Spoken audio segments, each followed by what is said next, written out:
Partner, mahigit 3 linggo na lang bago sumapit ang Pasko. Kaya naman all out na sa paghahanda ang ating mga kababayan para sa pagdiriwang nito. Mula sa mga nagtataas ng Christmas trees hanggang sa mga display na namumutiktik sa pailaw, kanya-kanya ng pagandahan na display ang mga Pilipino. Silipin ang mga yan sa report na ito.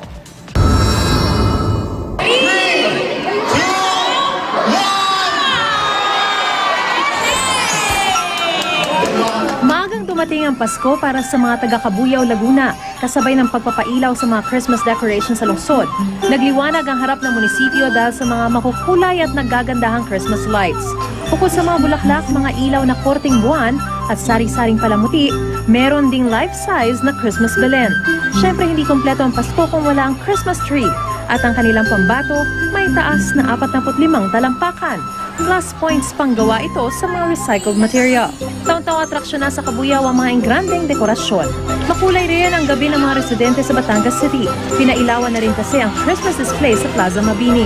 Tila umuulan naman ang mga bituin sa dami ng mga ilaw, kabilang na ang Christmas tree na may 2,000 LED lights. Pero bukod sa makulay na Christmas tree, pinanood din ng mga taga-roon ang animatronic Christmas display na nagpapakita ng tradisyonal na Pasko at pista nating mga Pilipino.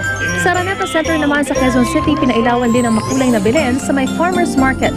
Tampok dito ang life-size figures ng mga karakter na bumisita sa sanggol na si Jesus. Bago pa ilawan, isang misa muna ang idinaos. Dumagsa naman ang mga namamasyal at bargain hunters sa Christmas Bazaar sa Green Hills.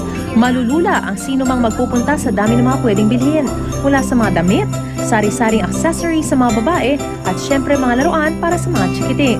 Kung hindi nyo trip mag-shopping, sigurado mag-enjoy naman kayo sa dami ng makakain.